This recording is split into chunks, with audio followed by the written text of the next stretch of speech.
Tips to handle being ghosted. I hate that word. Ghosted. All right. Call the Ghostbusters. Ghosted. Listen, we've all been ghosted. It sucks, but guess what? Ghosters are cowards. They're little beep. They are just cowards. That's what I look at it.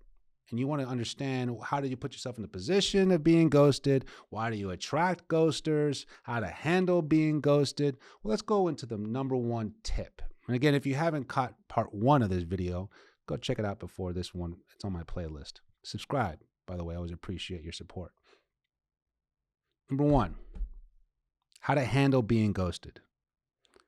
Amp up your self-care. Amp it up.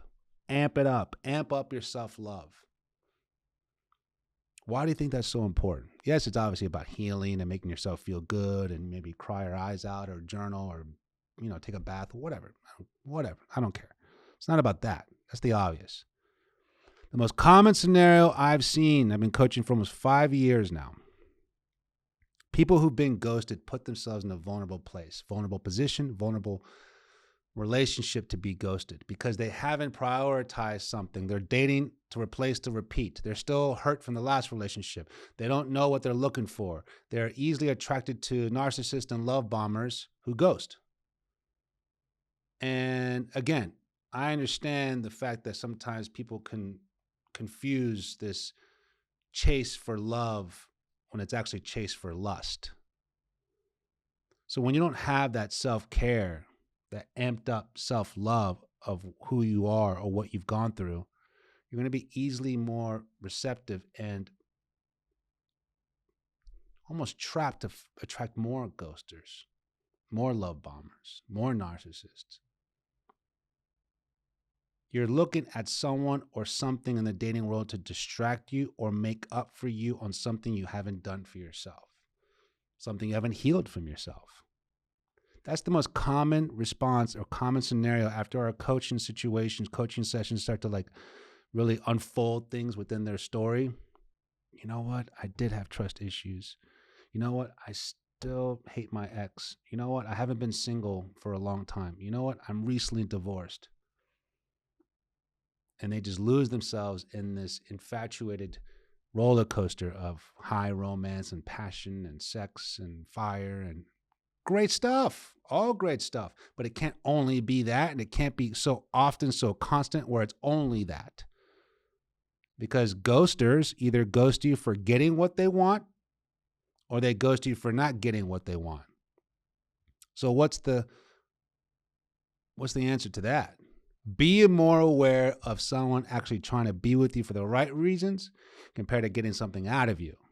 You see their agenda. You see that they only want one thing from you, then obviously don't do it. Don't take that person serious. Or you obviously see their interest lacking and almost basically disappearing if they don't get what they want from you. So they're eventually going to ghost you. Be more aware, be more in tuned, be more present, be more observant. So when you amp up your self-love and self-care, it's because now you value yourself more. You appreciate yourself more. You've learned through your past mistakes. You've learned through your painful relationships. You've learned through the healing stages that you've done for yourself. You understand now what it is more of what you're looking for and not what you're going to get sold by. Ghosters are great salesmen. I'm sure they are. You don't want to be sold on anything. It's understandable to be vulnerable. We've all been there. But if you still find yourself in a vulnerable place emotionally, mentally, spiritually, take more time before you go out in the dating world. Give me a call. Send me a message. I'm going to help you get better at that, get stronger at that, heal more from that. That's why I'm also a certified life coach. Understand to break the pattern of being ghosted or attracting ghosts. And you're not going to Ghostbuster every ghost in the world. You might as well change your approach. Equip yourself with the right equipment. Self-care, self-love. Which relates to number 2. When you do all this, self-care, self-love, and you're amped up and you're getting stronger, you're more aware, more in tuned, you got to avoid dwelling on it. You're going to give that person more time, more attention, more feelings, more energy, more thought on someone who is cowardly to ghost you? Really? You got to avoid the dwelling. I understand it's common, or if not natural, to maybe even think about it and kind of, really, I can't believe. Okay, that's fine to kind of just maybe reflect on it for a moment. That's why the key word is dwell. You can be like, oh, I can't believe she fucking did that. I can't believe he ghosted me. Okay, that's fine. It's normal. But don't dwell into it. Well, maybe if I said something different, maybe he wouldn't. Or maybe if I did do that, maybe he wouldn't.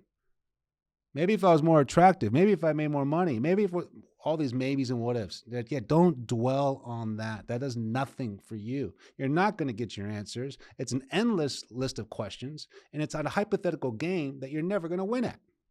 It sounds torturous. Don't dwell at it.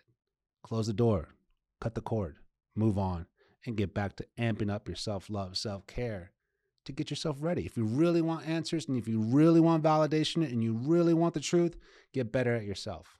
Get stronger, more wiser, more educated, more experienced, more skilled. That's where coaching comes in.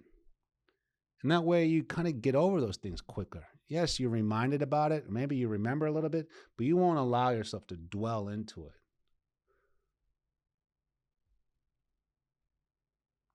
It's almost like that whole acronym of fear I always talk about in my coaching calls.